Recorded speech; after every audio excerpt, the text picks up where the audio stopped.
Assalamualaikum dan salam sejahtera semua. Kembali lagi dalam Jalil Shah Channel. Siapa yang baru masuk dalam video aku ni, boleh like, komen dan share. Boleh subscribe sekali channel aku. So hari ni dalam Sembang Bola, aku nak cerita tentang sidang media berkaitan dengan JDT sebelum ni. Tengku Muda Johor, TMJ, hari tu dia dah ada update dalam sidang media tentang berkaitan dengan pasukan JDT. So ada beberapa perkara yang ditekankan dalam sidang media tersebut. So perkara pertama yang TMJ update adalah legenda JDT dan bekas pemain Villarreal iaitu Luciano Figueroa akan meninggalkan JDT, akan kembali ke Argentina atas urusan peribadi. So manager pasukan JDT Figueroa akan meninggalkan JDT pada tahun hadapan. So maksudnya tahun ni tahun terakhir beliau. So atas urusan peribadi yang memang tak boleh dielakkan. Bagi aku memang dah sampai masa untuk Figueroa pergi. Kalau contohnya ada urusan lebih penting daripada urusan peribadi yang lebih penting daripada urusan yang dekat Malaysia. So agak sedih juga kalau untuk pemain-pemain JDT yang dah biasa dengan Figueroa, sebab dia juga pernah menjadi pemain dan juga manager untuk pasukan dan menangi banyak piala dekat JDT, sama ada dia sebagai player ataupun manager. So benda ni kehilangan besar untuk pasukan JDT jugalah. Dekat sidang media juga, Benjamin Mora disambung kontrak yang TMJ ada beritahu. Dia akan Benjamin Mora akan galas tugas manager, maksudnya tugas Figueroa semasa Figueroa ni tiada. So dia akan pegang dua jawatan, pengurus pasukan dan juga jurulatih pasukan. Tetapi di bawah beliau akan ada dua lagi asisten jurulatih. Sekarang ada satu asisten jurulatih, so nanti akan ada dua asisten jurulatih di bawah Benjamin Mora. So lebih memudahkan Benjamin Mora lah untuk menjalankan tugas. Dan mungkin akan datang ataupun sekarang mungkin jadi TMJ sendiri tak nak cari pengurus baru. Mungkin pertama disebabkan kos, kedua mungkin kita tahu ada plan yang akan datang untuk JDT. So benda kedua, pasukan JDT akan dibahagikan kepada dua pasukan. Pertama bersaing di AFC Championship dan kedua adalah di Piala Malaysia. Kerana kejohanan tersebut berlangsung pada masa yang sama. So Piala Malaysia akan berlangsung pada Jumaat ni, dan tak salah aku AFC Championship akan berlangsung pada hujung bulan ni, tak salah aku 20 lebih 22 23 macam tu. Tetapi JDT punya pasukan yang pertama perlu sampai ke Qatar pada 14 hari sebelum pertandingan lah, untuk kuarantin kan 2 minggu. So pada Jumaat ni aku rasa mungkin JDT akan turunkan pasukan yang paling kuat untuk Piala Malaysia untuk menentang Kuching FA, dan mungkin minggu depan diorang akan terbang ke Qatar untuk preparation AFC Championship, dan diorang akan kuarantin dulu dalam 14 hari baru diorang akan training dan juga terus start game dekat sana.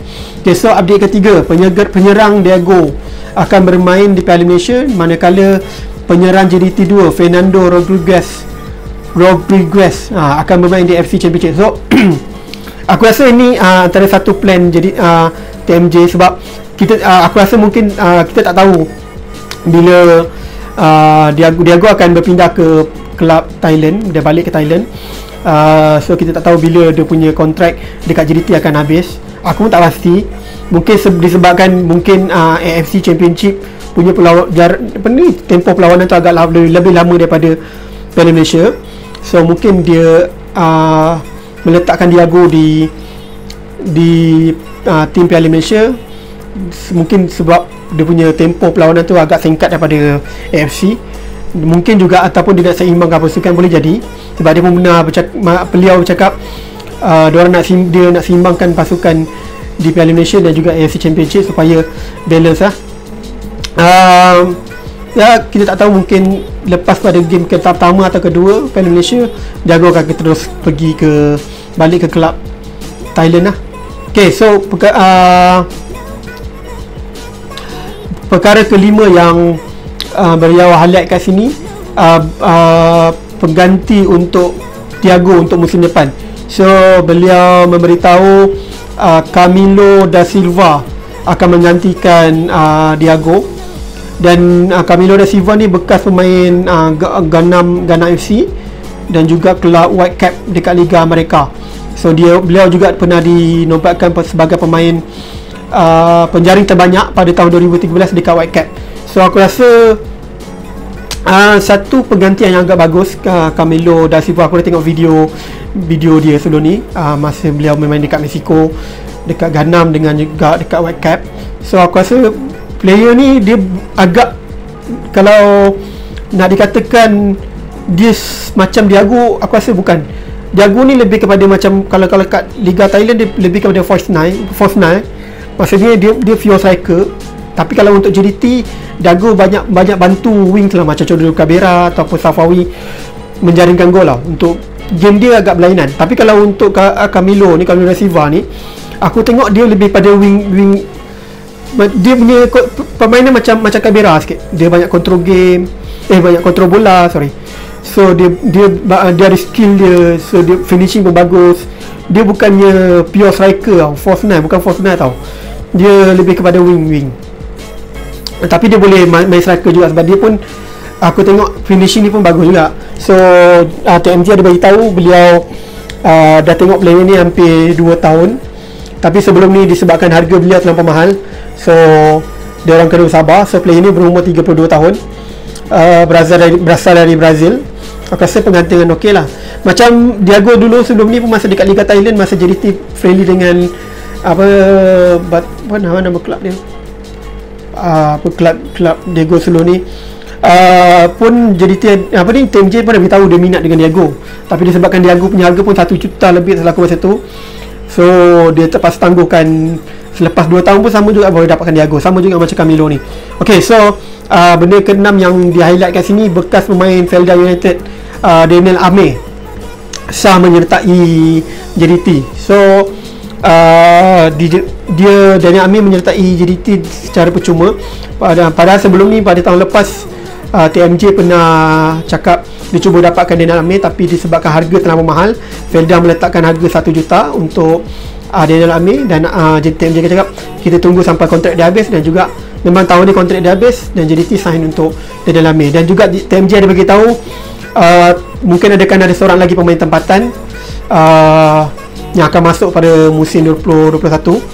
So aku rasa mungkin boleh jadi defend ataupun right wing pun boleh jadi yang pengganti untuk Safawi. Mungkin Ramadan dah ada, tapi mungkin dia perlukan lagi seorang sayap untuk first 11. Dan juga aku rasa back pun perlu ada untuk pengganti Aidil. Walaupun Aidil Gunalan, aku tengok banyak pemain-pemain senior masih disambung kontrak, Nazmi apa semua.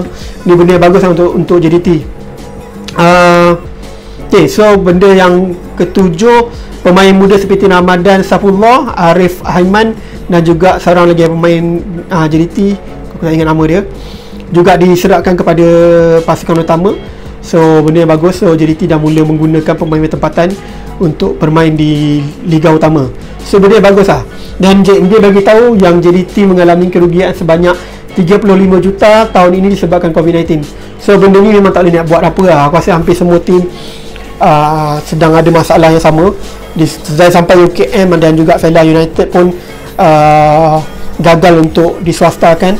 So mungkin tidak layak untuk bermain untuk tahun depan 2021 untuk Liga Super atau Liga Perdana. So benda-benda ni aku rasa kelab-kelab lain selain pada JDT pun akan ada kerugian lah. Tapi aku rasa JDT mungkin dia akan, biasa dia punya perancangan untuk 2021 lebih kepada develop player dan juga kekalkan pemain, sebab ramai pemain yang ada yang dah tamat kontrak disambung. So jarang tak ada pembelian baru. Mungkin ada macam Daniel Amir pun dapat percuma, dan seorang lagi kita tak tahu siapa yang akan dibawa masuk. Macam Diago ada perpindahan, tapi TMJ tak dedahkan berapa perpindahan yang dikeluarkan lah. Satu benda yang bagus lah, sebab aku rasa mungkin majoriti pasukan dalam Liga Super atau Perdana, aku rasa dunia pun, semua kelab sepak bola sepak dekat dunia pun terjejas lah disebabkan COVID ni. Mungkin disebabkan penonton pun dah banyak dekat situ kan.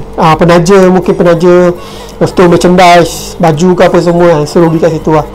Okay, so itu saja video aku berkaitan dengan sidang media JDT hari tu yang dibawa oleh TMJ, update-update untuk pasukan JDT. So aku cuma harap Jumaat ni JDT akan turunkan pasukan yang terbaik sebelum pergi ke Qatar, dan mungkin aku doakan JDT boleh buat something lah dekat Qatar nanti untuk kejutkan pasukan-pasukan yang terkuat dekat Asia dalam AFC Championship. Mungkin boleh layak ke Sukuahi, mungkin ke semi final. Ya, kita tengok macam mana nanti. So itu saja. Terima kasih semua siapa yang dah tengok video ni. Boleh like, komen dan share. Boleh subscribe sekali. Terima kasih. Assalamualaikum warahmatullahi wabarakatuh. Bye.